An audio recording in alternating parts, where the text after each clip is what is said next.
Bienvenidos al Instituto Bíblico de la Gracia en Chinameca. Pastor Maestro Juan José Zelaya, de la Iglesia de Dios, Fe y Gracia, Barrio Dolores, Chinameca. Un privilegio poder estar con ustedes esta noche en nuestro Instituto Bíblico. Estamos estudiando la primera carta del apóstol Pedro y vamos a ver la lección número 2, parte número 4. En esta oportunidad vamos a orar. Señor, gracias le damos esta tarde por el privilegio que nos concede de estar aquí reunidos en esta mesa virtual con mis hermanos para estudiar, Señor, las Escrituras. Es un privilegio poder compartir con mis hermanos la verdad bíblica plasmada en este libro sagrado. Gracias, Señor, por darnos la oportunidad después de una semana de vacaciones para muchos. Señor, gracias por tenerlos acá y poder ser parte de esta bendición. Queremos que abras nuestro entendimiento para poder comprender la verdad de tu palabra. Gracias, Señor, esta tarde. Bendice cada estudiante que se ha conectado y los que se van a conectar. En el nombre de Jesús. Amén. Muy bien. Vamos hermanos, a reflexionar. En el punto 6 dice, reflexiona en la gracia de Dios y su plan y su gran plan y provisión de salvación para ti. Vamos a leer 1 Pedro 1 del 10 al 12. Vamos a leer las escrituras, hermanos, para poder entender la palabra del Señor. Vamos a leer 1 Pedro 1 del 10 al 12.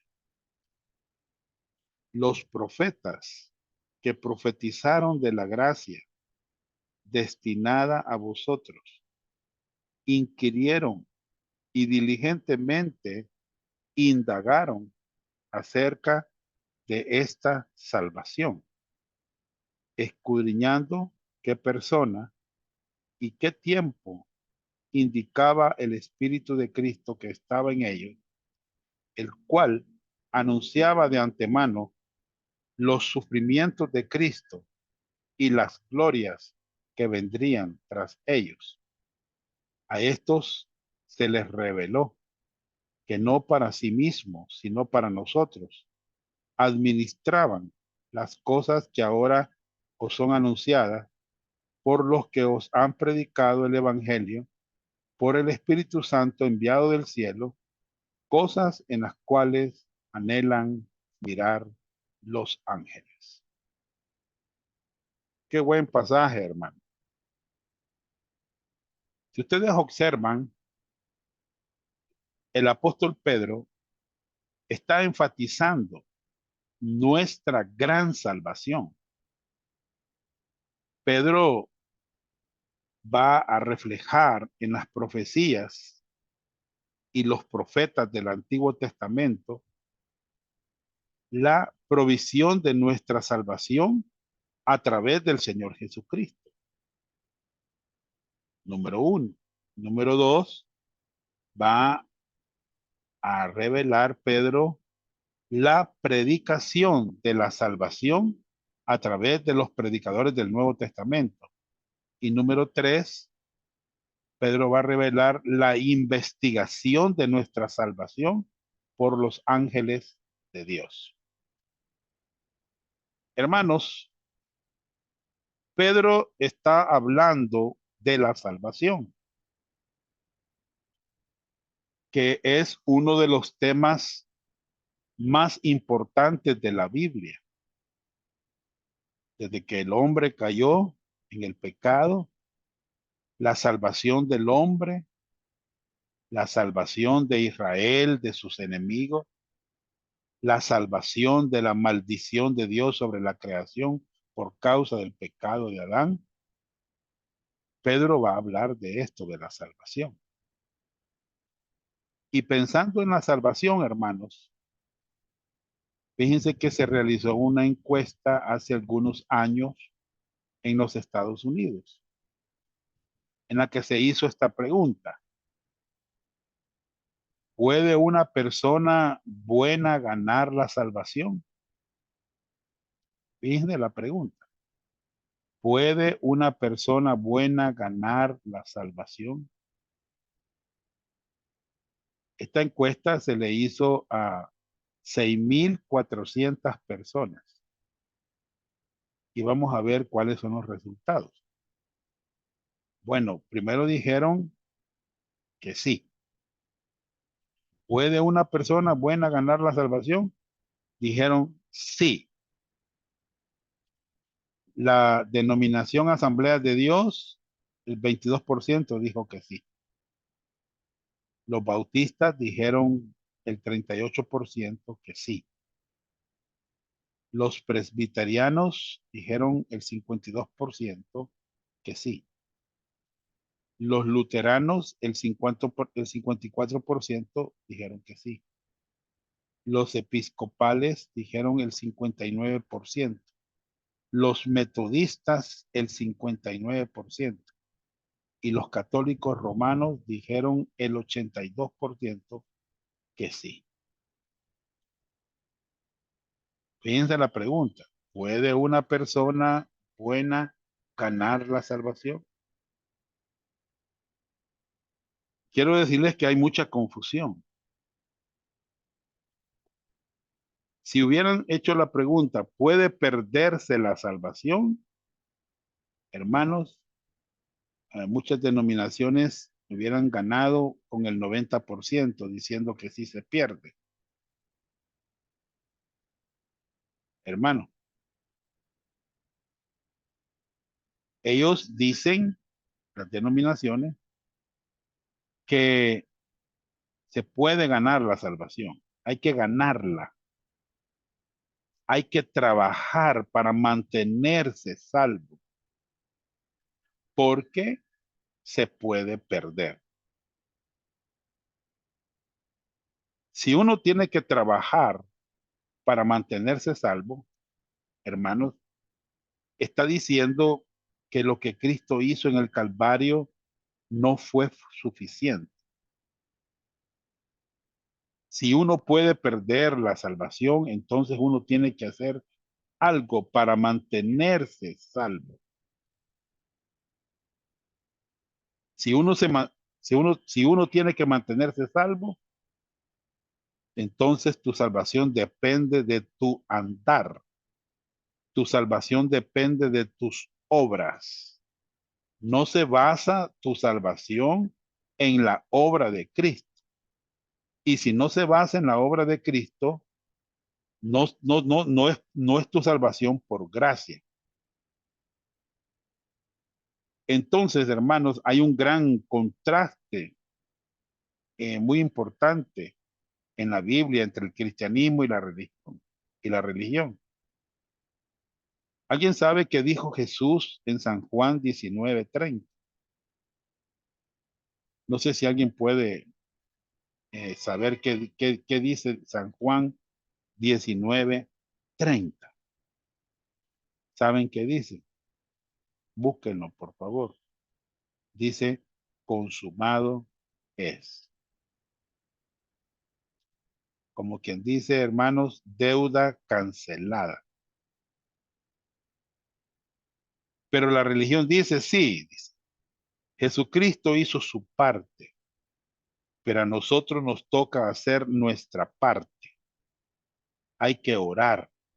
No digo que no hay que orar, hermanos.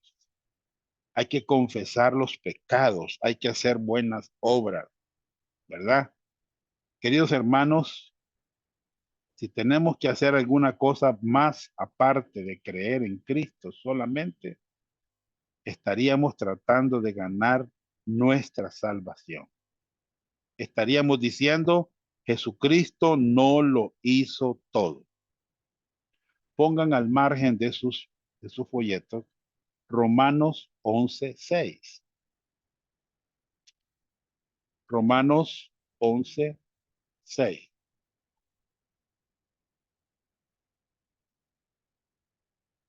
Este versículo es bien interesante. Dice así, y si por gracia, ya no es por obras. Ya no es por obra. Fíjense bien, hermano.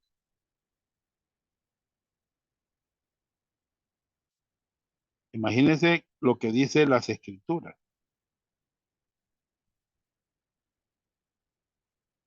Romanos 11:6. Y si por gracia, o sea que si la salvación es por gracia, ya no es por obras. De otra manera, la gracia ya no es gracia. Y si por obras, o sea que si la salvación es por obras, ya no es gracia. De otra manera, la obra ya no es obra. Hermanos, este versículo habla de las obras y la gracia. Son como el aceite y el agua. Ellas no se pueden mezclar, las obras y la gracia. Y si por gracia, no es por obra. Y si por obras, no es por gracia. Escucharon, ¿verdad? Pongan al margen Efesios 2:8 y 9. Ustedes conocen este versículo. Dice, porque por gracia sois salvos, por medio de la fe. Y esto no de vosotros, pues es don de Dios, no por obras, para que nadie se gloríe. Anoten este versículo, por favor. Entonces la palabra dice que Jesucristo hizo el 100%. Hermanos, cuando Pedro está hablando de sufrir, no se refiere a sufrir para ser salvo. Pedro no está hablando de sufrir para mantenerse salvo. Pedro está hablando de sufrir por el hecho de que somos salvos y estamos buscando servirle al Señor. Miren, nosotros vamos en este trecho de nuestro viaje hacia la gloria. Y quiero decirles, hermano, va a haber sufrimiento en este trecho hacia la gloria. Ese fue el ejemplo de la vida de Cristo. Cristo en su ida a la gloria tuvo sufrimiento. Nos toca ir por nuestra cruz antes de ir por nuestra corona. ¿Oyeron, hermano? Entonces, Pedro reflexiona en la gracia de Dios y su gran plan y provisión de salvación para ti. Letra A. La salvación por gracia de Dios fue profetizada en los tiempos del Antiguo Testamento por el Espíritu Santo utilizando profetas humanos. Eso dice Pedro, hermano. Observen. Verso 10. Los profetas que profetizaron de la gracia destinada a vosotros. Fíjense que a veces yo me pongo a pensar, hermanos, por qué hay iglesias y hay hermanos que hablan en contra de la doctrina de la gracia. No entiendo por qué, hermanos, si aquí dice en Pedro que los profetas profetizaron de la gracia. Hermanos, sí, la salvación por gracia de Dios fue profetizada en los tiempos del Antiguo Testamento por el Espíritu Santo, utilizando profetas humanos. ¿Ya? Pregunta, ¿quién predijo esta salvación? Bueno, ahí dice Pedro, los profetas del Antiguo Testamento. ¿Quién era un profeta? Un profeta era aquel que recibía revelación directa de Dios y ellos predicaban y o profetizaban este mensaje. ¿Me entiendes? Pregunta, ¿cómo lo hicieron? hermanos, por el Espíritu de Cristo que estaba en ellos. ¿Quién les daba esta revelación? El Espíritu Santo. Muchos profetas plasmaron estas revelaciones en materiales como pergaminos, papiros, tablas de arcilla, etcétera. Así que el Espíritu Santo estuvo involucrado en la inspiración, hermano. El Espíritu Santo estuvo involucrado en la inspiración. Quiero decirles algo, hermano, aclararles algo. En esta época ya no hay inspiración. Ya no Dios da ya Dios no da inspiración como una revelación, pues. ¿Entiendes? Lo que ahora Dios quiere darnos es iluminación en el Espíritu Santo. ¿Me entiendes? Quiere darnos iluminación. ¿A dónde? En nuestras mentes. ¿Qué significa iluminación? Significa comprender, entender, hermanos, la palabra de Dios. Los cristianos necesitamos entender la palabra de Dios. Necesitamos iluminación. El Espíritu Santo ha dejado de dar inspiración y revelación. ¿Por qué? Porque la Biblia está completa. Hermanos, no necesitamos más que saber lo que la Biblia dice, lo que la Biblia enseña. A veces me dicen algunas personas a mí, mire hermano John, vi que un profeta me profetizó esto. Y le pregunto yo, ¿usted sabe lo que dice Tito capítulo 2, versos 12, 11, 12 y 13? No, me dice, no sabe. Ah, pues entonces mejor sepa lo que Dios dice en su palabra, entienda lo que Dios dice en su palabra y después, pues, si quiere aceptar lo que el profeta le dice, pues, pero si usted no entiende la Biblia, si usted no tiene en comprensión de la palabra de Dios, hermano, entonces no sé por qué usted quiere que el profeta le hable, ¿me entiende? La Biblia está completa, ahí está la revelación de Dios, ahí está todo lo que Dios quiere enseñarnos. Ahora Él está dando iluminación. ¿Cuándo de iluminación? Bueno, en la medida que vayamos estudiando la palabra de Dios. Si las personas no estudian la palabra de Dios, no van a comprender la palabra de Dios.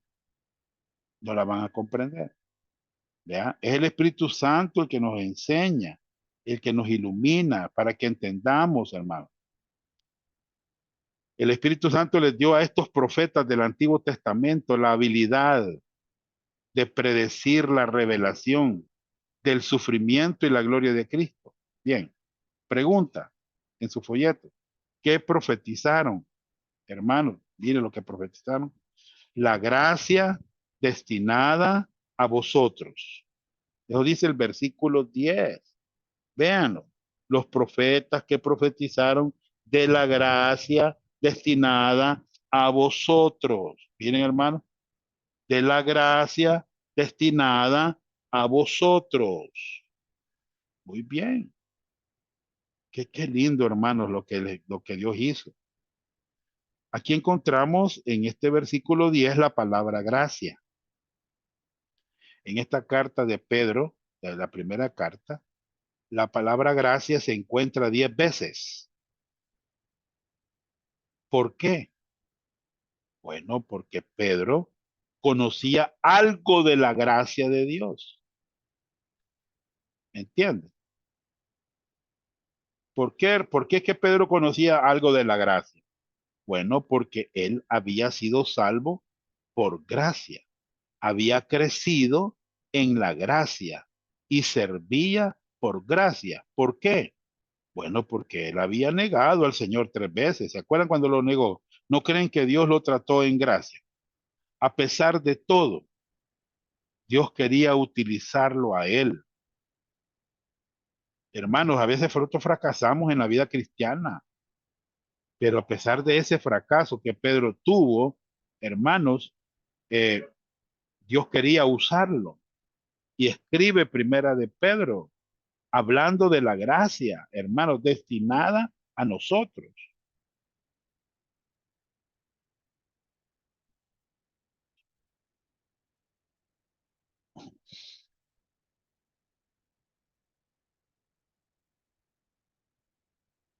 estaban interesados en este tema? Es una pregunta, hermanos. Hay gente que no está interesado en el tema de la gracia, pero sí estaban interesados. ¿Cómo lo sabemos? Bueno, veamos el versículo 11.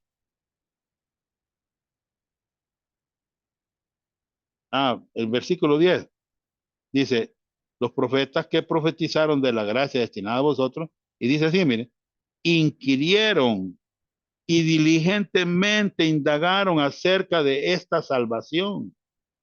O sea que ellos estaban interesados en el tema, extremadamente estaban interesados. El Espíritu Santo les daba revelación a ellos, pero eso no quiere decir que ellos entendieron perfectamente lo que significaba. Así que ellos querían entender más de esta gracia que nos iba a llegar a nosotros, destinada a nosotros. Por lo tanto, hermanos, ellos estudiaban, ellos buscaban para entender esta revelación. A nosotros nos toca igual. Hay algunas personas que uno puede pararse frente a la gente y ponerse a predicar sin estudiar.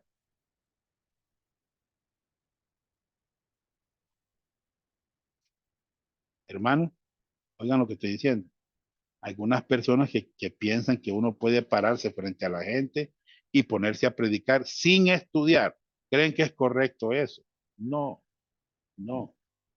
El Espíritu Santo se va a encargar y yo voy a predicar. Puede ser, pero ¿quién dice que alguien quiere escuchar?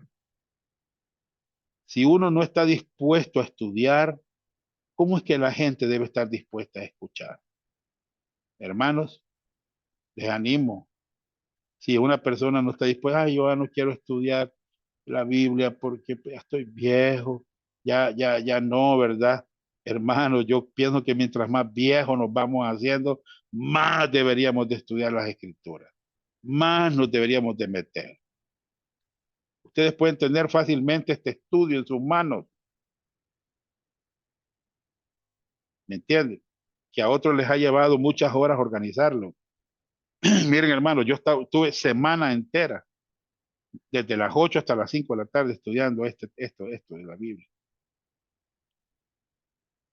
Y ustedes aquí en sus casas, sentados ahí, ¿verdad? Pueden estar en una mesita, pueden estar en una maquita, con su folleto ahí llenándolo, ¿verdad? Tranquilo, hermano, con un cafecito a la par, ¿verdad? Hermano, no es que una noche lo vieron en una visión y luego se levantaron y lo empezaron a redactar. No fue así, hermano. Ellos estudiaron, ellos tuvieron que estudiar, ellos volvieron a la palabra de Dios, ellos se enfocaron en los conceptos, compararon escritura con escritura. Miren, como pastor maestro, si o como miembro o líder, si no tiene el tiempo para estudiar, tienes que volver a priorizar tu vida. Tienes que priorizar tu vida, hermano. Yo quería preparar un pastor y lo he manifestado varias veces, lo invité a estudiar conmigo. ¿Y saben qué me dijo, hermano? Solo vino a 3 clases y ¿saben qué me dijo? Ya no voy a seguir, hermano Johnny. ¿Y por qué? Le dije yo. Es que voy a estudiar inglés, me dijo. Dios mío, Dios mío. Inglés. ¿Cuál era el dilema? Bueno, escudriñando, indagando, qué persona y qué tiempo, y qué tiempo. Verso 11, primera Pedro 1:11, escudriñando qué persona y qué tiempo indicaba el Espíritu de Cristo que estaba en ellos, el cual anunciaba de antemano los sufrimientos de Cristo y las glorias que vendrían tras ellos.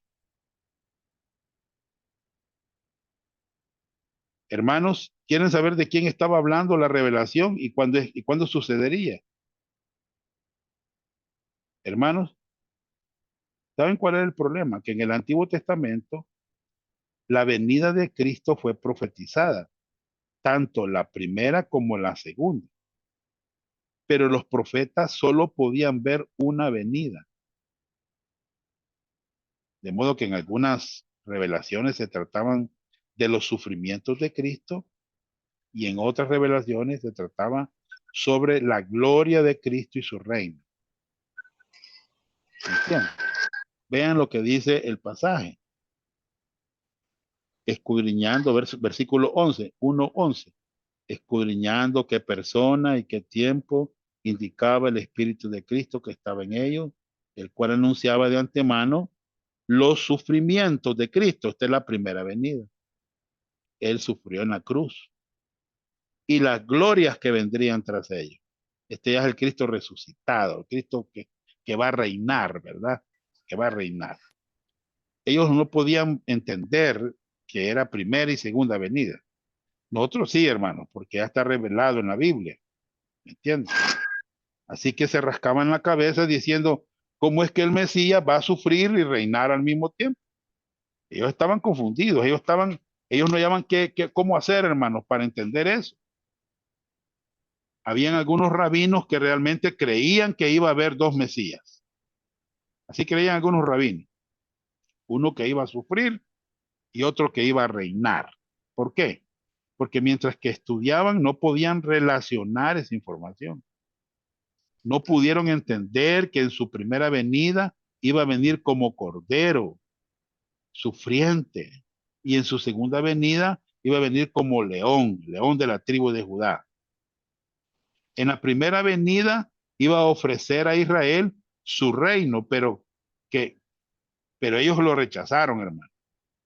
Ellos lo crucificaron, pero iba a resucitar de la muerte. Pero en la segunda venida va a destruir a su enemigo y va a establecer su reino. Vamos a ver algunos de estos pasajes. Vámonos al Salmo 22:1, por favor. Vamos a buscar Salmo 22:1. ¿Puede, hermano Saúl, leerme el Salmo 22:1?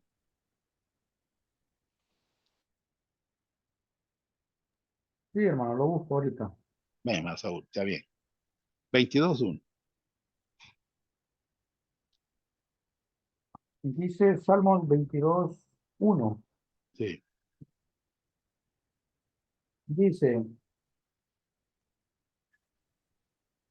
Dios mío, ¿por qué me has desamparado?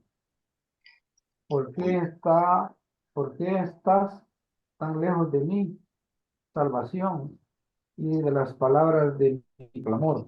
bien. ¿Quién está escribiendo este Salmo? David, Muy bien. Pero ¿quién dijo estas mismas palabras miles de años después? Jesús. Muy bien. Cuando estaba en la cruz. Miren, hermano. Miren que la Biblia cómo es. David dijo esas palabras, pero esa es una profecía de Jesucristo que estaba en la cruz. Vamos al Salmo 22:16, por favor. Sí, Salmo 22:16 dice, dice, porque perros me han rodeado, me han cercado cuadrillas de malignos. Horadaron mis manos y mis pies. Muy bien. ¿Que eso le pasó a David? No. ¿Le horadaron sus manos y sus pies? No. Pero ¿a quién le pasó eso? Al Mesías que iba a venir del linaje de David. Hermanos, cuando se escribió esto, bueno, por lo menos 1000 años antes de la primera venida de Cristo. ¿Y cómo es que los judíos castigaban a los criminales? Bueno, por medio de la crucifixión.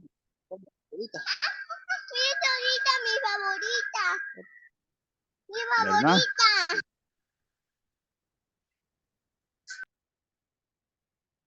Eh, pero hermanos, fue profetizado que él iba a venir y ser crucificado. Bien, vámonos a Isaías 53, verso 5 al versículo 10. Isaías 53.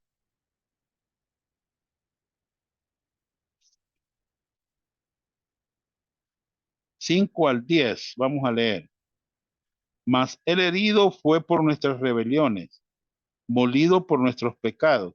El castigo de nuestra paz fue sobre él, y por su llaga fuimos nosotros curados. Todos nosotros nos descarriamos como ovejas, cada cual se apartó por su camino, mas Jehová cargó en él el pecado de todos nosotros. Angustiado él y afligido, no abrió su boca. Como cordero fue llevado al matadero, y como oveja delante de sus trasquiladores, enmudeció y no abrió su boca. Por cárcel y por juicio fue quitado, y su generación, ¿quién la contará? Porque fue cortado de la tierra de los vivientes, y por la rebelión de mi pueblo fue herido. Y se dispuso con los impíos su sepultura, mas con los ricos fue en su muerte, aunque nunca hizo maldad ni hubo engaño en su boca. Verso 10. Con todo eso Jehová quiso quebrantarlo, sujetándolo a padecimiento, cuando haya puesto su vida en expiación por el pecado. Verá el linaje, vivirá por largos días, y la voluntad de Jehová será en su mano prosperada. Bien, si ustedes ven el versículo 1 de Isaías,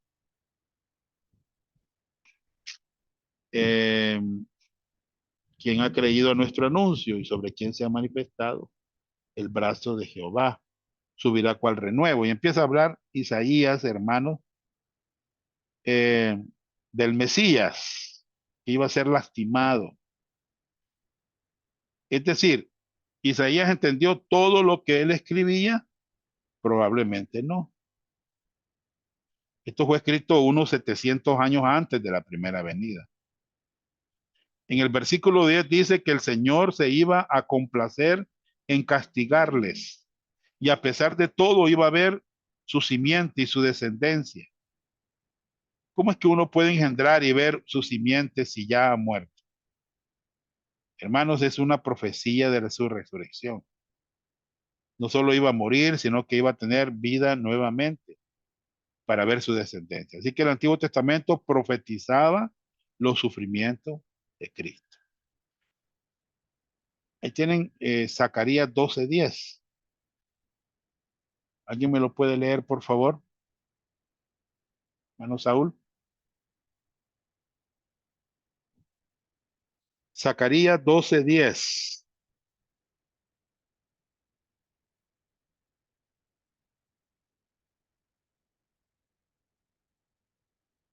¿Puede alguien leérmelo, por favor?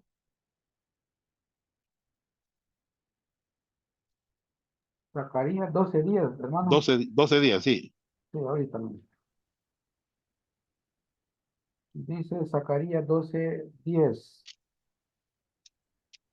Y derramaré sobre la casa de David y sobre los moradores de Jerusalén espíritu de gracia y de oración, y mirarán a mí, a quien traspasaron, y llorarán como se llora por hijo unigénito, Bien, afligiéndose por él como quien se aflige por el primogénito.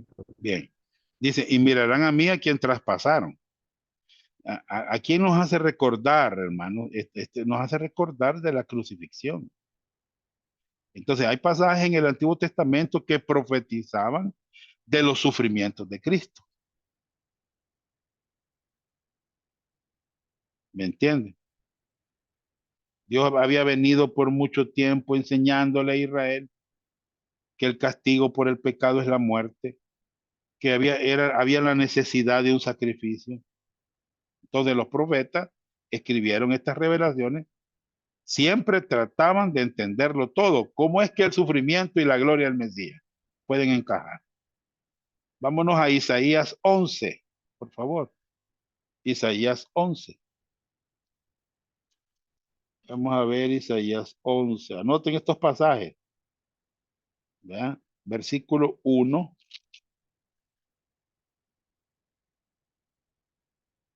Desde el versículo 1 ya empieza a hablar de quién está hablando el pasaje. Saldrá una vara del tronco de Isaí, y un vástago retoñará de sus raíces, y reposará sobre él el espíritu de Jehová, espíritu de sabiduría e inteligencia, espíritu de consejo y de poder, espíritu de conocimiento y de temor de Jehová. Si ustedes leen desde el 1 al 10, ¿a quién va a describir este pasaje? Bueno, va a describir al Señor Jesucristo. ¿Y qué es lo que está describiendo Isaías acá? Está describiendo su reino, su reino. Si ustedes lo leen, ahí dice que el lobo con el cordero van a pasear juntos. Eso no puede pasar ahora en día, hermano. A lo sumo el cordero durará vivo unos 60 segundos como máximo. Aquí está hablando Isaías de un reino en el futuro. Entonces los profetas buscaban entender cómo se relacionaban estas cosas. Cómo es que el Mesías puede sufrir y reinar a la vez. Entonces, el Espíritu de Dios les había revelado, ellos lo escribieron, lo estudiaron y buscaron entender esa gracia que se iba a manifestar. Hermanos, recordemos que algunas de las revelaciones eran muy claras, pero otras tenían elementos encubiertos y no siempre entendieron su secuencia. En el Antiguo Testamento entendieron dónde iba a nacer el Mesías. Miqueas 5:2, en Belén. Fue profetizado que iba a ser crucificado. Salmo 22:16. Que iba a resucitar. Isaías 53:10. Fue profetizado que el anticristo iba a venir. Daniel 9:27. Y que Cristo iba a volver por segunda vez. Daniel 7:14, perdón. Fue profetizado que Jesucristo iba a tener un reino aquí en la tierra. Isaías 11. Y hasta que iba a haber un templo nuevo. Ezequiel 40 al 48. Fue profetizado, hermanos, que iba a haber cielo nuevo y tierra nueva. Isaías 65:17. Ahora, quiero hacer una pregunta. ¿Saben ustedes qué fue particularmente algo que no fue profetizado en el Antiguo Testamento? ¿Alguien lo sabe?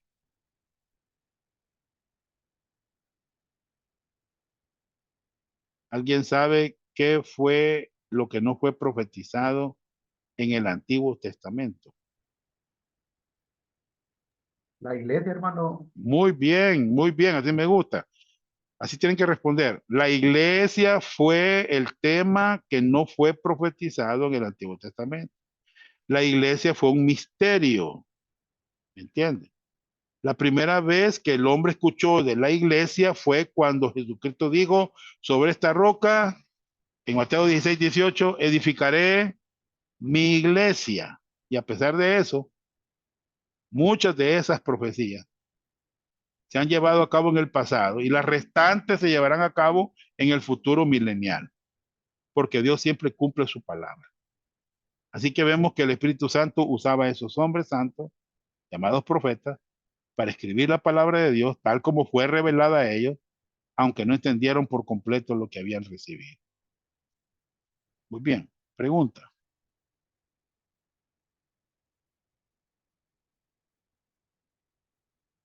Observemos antes de entrar a la pregunta. Quiero explicar esto. Hermanos,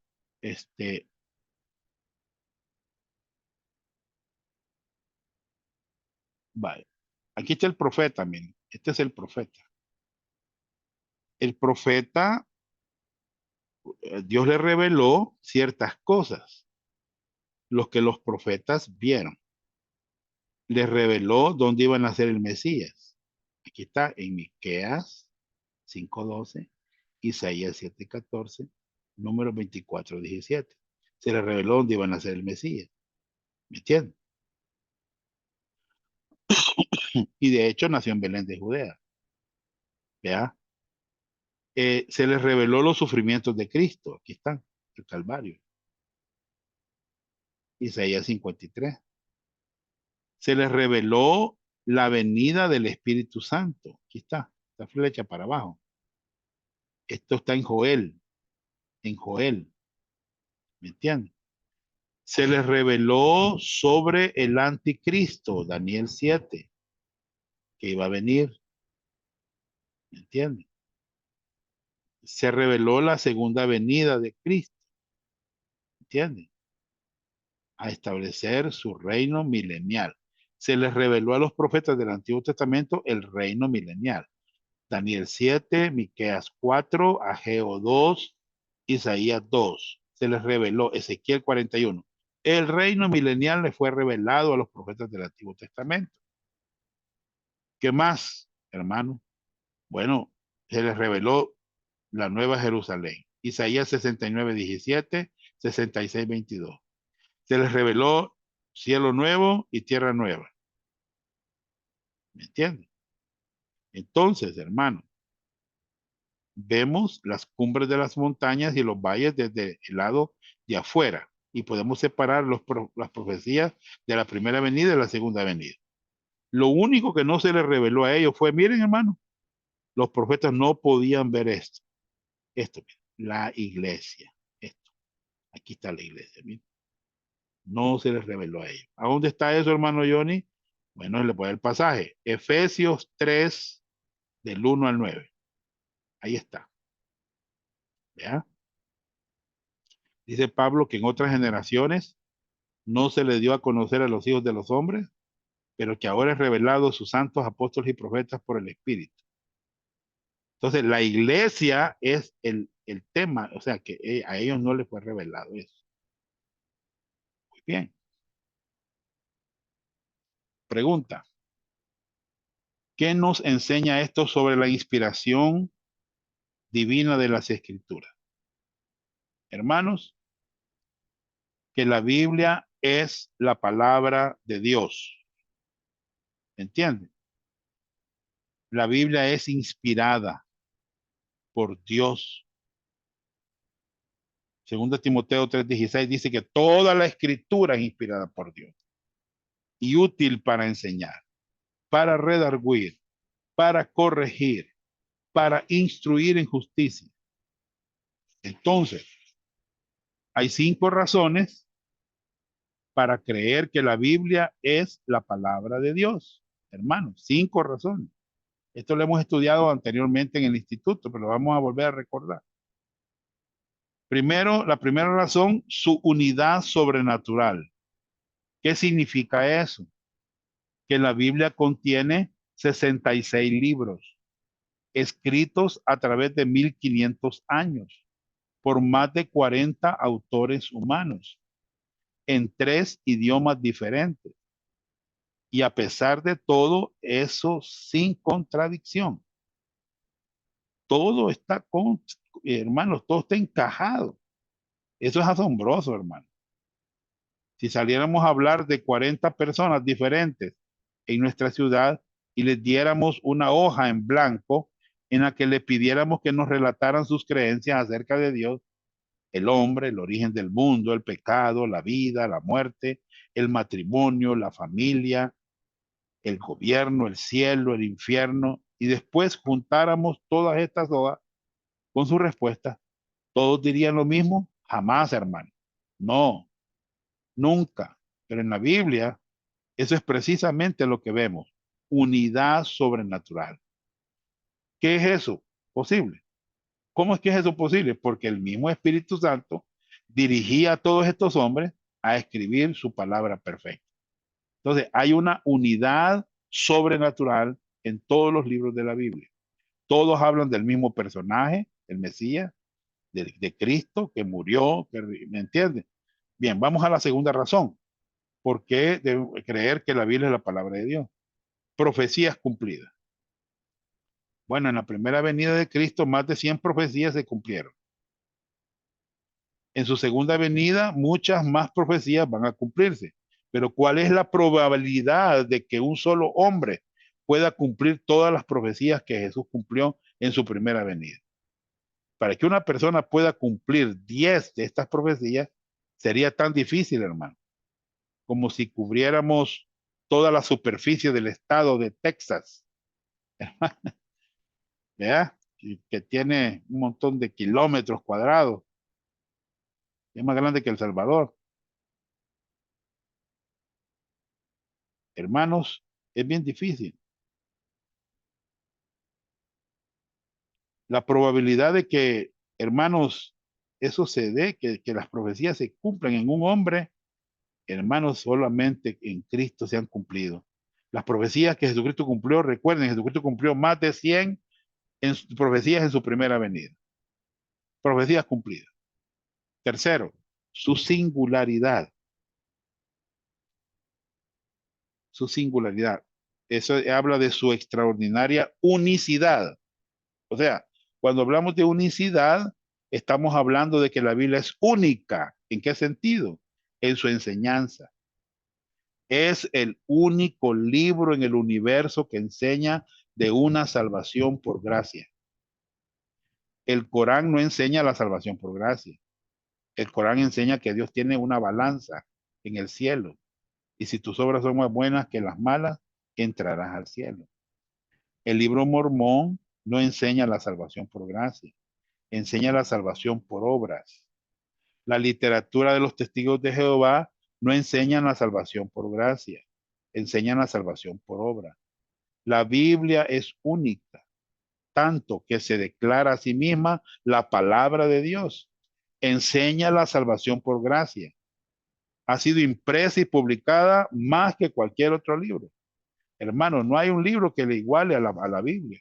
No hay ningún libro, ¿verdad? Fue el primer libro que la imprenta sacó. 4. La cuarta razón por qué creer que la Biblia es la palabra de Dios es su arqueología y su historia. Los hombres han podido descubrir muchos lugares de los que la Biblia ha hablado desde hace mucho tiempo. Babilonia, los hititas, los eteos, Ur de los caldeos. Hermano, la Biblia va de la mano con arqueología, ¿verdad?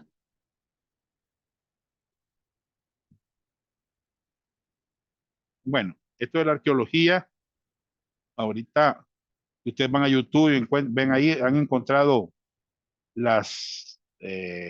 supuestamente el arca de Noé en el monte Ararat, fue donde ella se quedó, en Turquía. Ahí, si ustedes van a la internet, van a ver que sí se encontró ya el arca de Noé. Entonces, la arqueología está de la mano. 5. El testimonio de Jesucristo. Él creía que la Biblia era la palabra de Dios. Sí, hermano. Cuando Satanás le tentó, él decía, escrito está, escrito está, escrito está. Jesucristo creía que en Adán y Eva, que eran personas históricas, que realmente vivieron. ¿Me entiendes? Él creía que Jonás había sido tragado por un gran pez. Él creía que Moisés había escrito el Pentateuco. Jesucristo creyó en esa palabra y la enseñó. ¿Cómo es que nosotros no vamos a creer y no la vamos a enseñar, hermano? Entonces Jesucristo decía, como dijo el profeta Isaías, como dijo el profeta Jeremías, como dijo Lamentaciones, así, hermano, Jesucristo creía en las escrituras. B, la salvación por gracia, la salvación por gracia de Dios fue provista en los tiempos del Nuevo Testamento por los sufrimientos de Cristo y las glorias que vendrían después de su sufrimiento. Cuando Jesús llegó primeramente a los judíos, se presentó como su rey. ¿Me entiendes? Y hermanos, estaba siendo predicado el evangelio del reino. Y los discípulos fueron enviados de dos en dos para anunciar el evangelio del reino. Pero los líderes religiosos de la nación judía rechazaron ese mensaje. Blasfemaron del Espíritu Santo al decir que Jesucristo realizaba milagros por el poder de Satanás y no por el poder del Espíritu Santo. Después de eso, Jesucristo comenzó a predicar otro evangelio, que él iba a sufrir, que él iba a morir, que él iba a resucitar de la muerte. Cuando Pedro escuchó eso, ¿qué dijo? No, no lo voy a permitir. ¿Y qué fue lo que Jesús le dijo? Apártate de mí, Satanás. ¿Pedro cambió de mente? Sí. Lo que él rechazó inicialmente, ahora vemos en esta carta que lo aprecia en gran manera. Entonces, primera Pedro capítulo 1, ¿qué es lo que él menciona al final del versículo 2? La sangre de Cristo. ¿Qué es lo que encontramos en el versículo 19? La sangre preciosa de Cristo. Ustedes lo ven, hermano. Capítulo 1, versículo 2, versículo 19. En el 2:24 vemos nuevamente, se menciona el sufrimiento de Cristo. y el 3:18. Primera Pedro 3:18. Entonces Pedro, hermano, conocía los sufrimientos de Cristo. Aunque primero rechazó la verdad de Cristo, que Cristo sufriría, ¿qué está enfatizando Pedro ahora en esta epístola? Está enfatizando la muerte y resurrección de Cristo. Está enfatizando la salvación por gracia, que fue provista en el tiempo del Nuevo Testamento, por el sufrimiento de Cristo y las glorias que vendrían después del sufrimiento. Bien, ¿cuáles son, hermanos, las glorias que siguieron al sufrimiento de Cristo? Bueno, la resurrección de Cristo, la ascensión de Cristo, la entronización de Cristo, la segunda venida de Cristo y el reino de Cristo en la tierra. Esas son las glorias que vendrían tras ella. Vemos que la palabra gloria está en plural. Glorias, ustedes lo ven ahí, esa observación. Cristo murió por nuestros pecados, pero Dios lo resucitó en gloria, con un cuerpo glorificado. Luego ascendió al cielo en gloria y ahora se encuentra a la diestra de Dios, en un lugar de honor. Al volver nuevamente, volverá con toda su gloria y un día reinará en esta tierra con gloria. Y la palabra nos dice que un día toda rodilla se doblará y toda lengua confesará que Jesucristo es el Señor, para gloria de Dios Padre. Filipenses 2, del 10 al 11. Bien, anoten eso.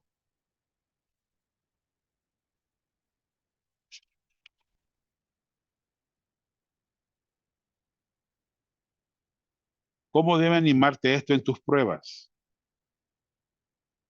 Hermanos, el camino a la gloria es a través del sufrimiento y bien vale la pena. Recuerda siempre este principio. Eso es lo que vivió el Señor Jesucristo y será verídico en tu vida personal.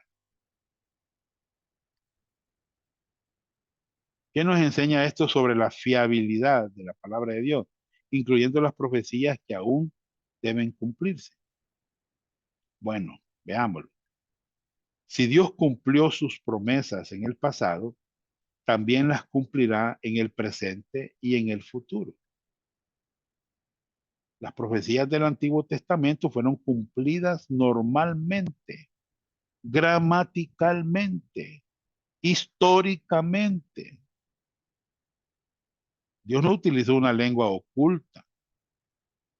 En Apocalipsis vemos que Dios cumplirá sus promesas del Antiguo Testamento y el Nuevo Testamento de la misma manera. La Biblia, hermanos, profetiza que el próximo evento en el plan de Dios es el rapto de la iglesia. Después es la tribulación. Y la promesa hecha a los israelitas en el Antiguo Testamento de un rey, de una tierra, de bendiciones materiales, promesas hechas a Abraham, Isaac y Jacob y David, todas ellas se van a cumplir en el futuro. Hay una enseñanza falsa en la actualidad, hermanos, que se llama la teología del reemplazo, que enseña que las promesas hechas a Israel en el Antiguo Testamento se están cumpliendo hoy en y para la iglesia. Eso no es cierto, hermano. La iglesia es una entidad aparte de Israel. La iglesia era un misterio en el Antiguo Testamento. Y las promesas dadas a la iglesia no son las mismas promesas dadas a Israel. Tenemos que mantenerlas separadas. ¿Oyeron? Muy bien. C. La salvación por gracia de Dios fue predicada a estos peregrinos dispersos por medio del Espíritu Santo, utilizando a creyentes para evangelizarlos con los ángeles. Bueno, para evangelizarlos. Vamos a ver versículo 12. Vamos a la pregunta. ¿Qué necesitan los que no son salvos? Bueno, necesitan la predicación del evangelio. ¿Oyeron, hermanos? Los no salvos necesitan la predicación del evangelio. Los creyentes que recibieron esta carta, las personas que recibieron esta carta eran creyentes. ¿Ya? Pregunta. ¿Utiliza Dios a menudo lo desconocido para hacer esto? Sí. No sabemos quién evangelizó a estos creyentes en Asia Menor, pero Dios lo sabe. Y eso es lo importante, que Dios lo sabe. ¿Cuál es la mejor manera de evangelizar? Oigan, por favor, la mejor manera de evangelizar. Mediante el poder del Espíritu Santo y un evangelio claro. ¿Escucharon, hermanos? Así es como se evangeliza. También es la mejor manera de evangelizar. En el poder del Espíritu Santo, que que el Espíritu Santo te esté guiando. Acuérdense que el Espíritu Santo vino el día del Pentecostés y desde entonces viven todos aquellos que han creído en Jesucristo y nos quiere dar la capacidad de predicar el Evangelio. A veces cuando predicamos el Evangelio no vamos a saber los resultados. Por ejemplo, nosotros hemos hecho 3 campañas este año y nos falta una. No hemos tenido frutos, pero hemos sembrado la semilla. A veces, cuando predicamos el Evangelio, no vamos a saber los resultados, pero no es necesario saberlo, porque Dios los conoce. Estas personas que recibirían la carta habían sido salvos por medio del Evangelio de la gracia, habían escuchado el Evangelio y habían obedecido el Evangelio. Acuérdense, ¿cómo se obedece el Evangelio? Creyendo en Cristo. Bien. La salvación por gracia de Dios es ahora intensamente observada por los ángeles. Oigan, hermanos, los ángeles están observando esta salvación por gracia. Están interesados los ángeles. ¿Estaban muy interesados los ángeles en el plan de salvación por gracia de Dios? Hermanos, sí, es la respuesta. Sí estaban interesados los ángeles. Si ustedes leen conmigo Pedro capítulo 1, verso 12, a esto se les reveló que no para sí mismos, sino para nosotros, administraban las cosas que ahora os son anunciadas, por los que os han predicado el Evangelio por el Espíritu Santo enviado del cielo, cosas en las cuales anhelan mirar los ángeles. Anhelan, es la palabra deseo. Habla de un deseo muy fuerte, intenso, porque los ángeles quieren saber más, quieren entender más de esta salvación. Habla de una postura muy humilde para mirar hacia abajo, para poder entender, mirándolo muy de cerca, para entender los detalles. ¿Qué es lo que ellos quieren examinar? La gracia que nos ha sido dada, la salvación que nos ha sido provista y que los profetas anunciaron. ¿Por qué podrán estos estar interesados los ángeles en todo esto? Es una buena pregunta. Miren, hermanos, les voy a decir por qué. Porque para ellos nunca se proveyó gracia y salvación. Los ángeles que pecaron, ahí están condenados, hermanos. Para ellos no hay salvación. Miren, los ángeles no saben nada en lo personal de la gracia de Dios. Cuando la tercera parte de los ángeles decidieron seguir a Satanás, su destino fue sellado desde aquel entonces. No se proveyó ninguna salvación para ellos. Por lo que en lo personal nunca han experimentado algo de la gracia de Dios. Entonces, ¿por qué Dios ha mostrado para nosotros esa gracia? ¿Cómo es que Dios ha querido salvarnos a nosotros?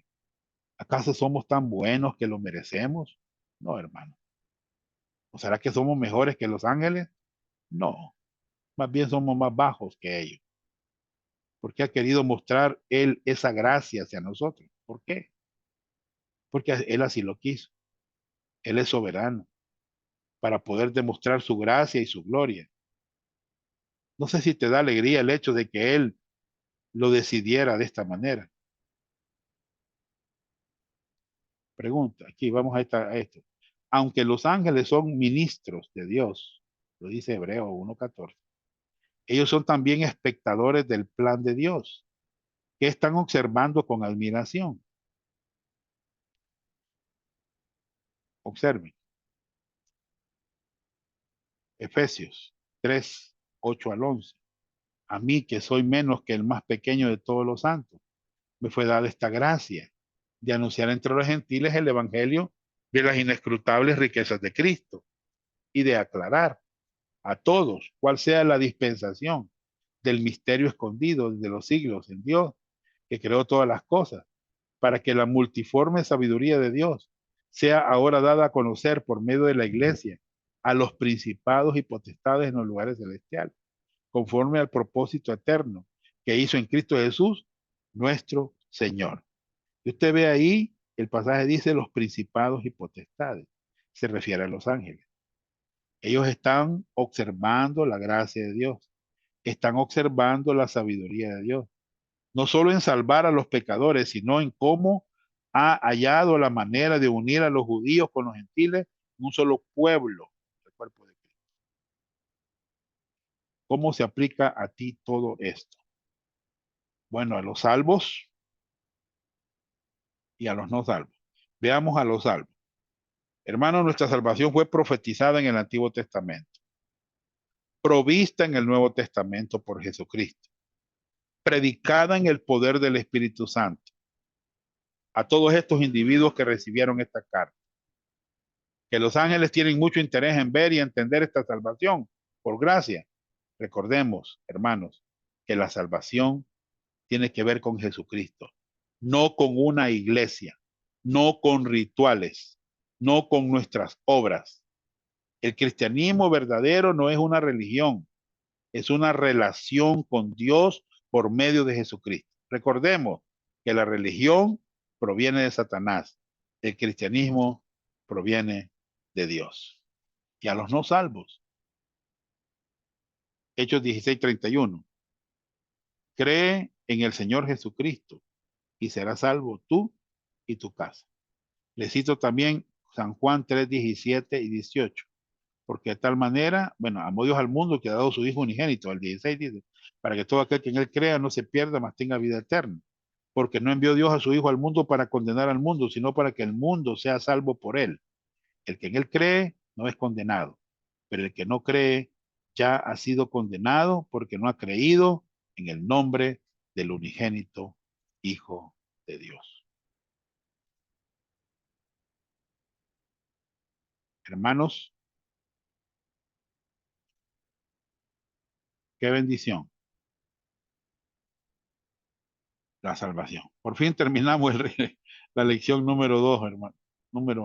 Sí, creo que 2.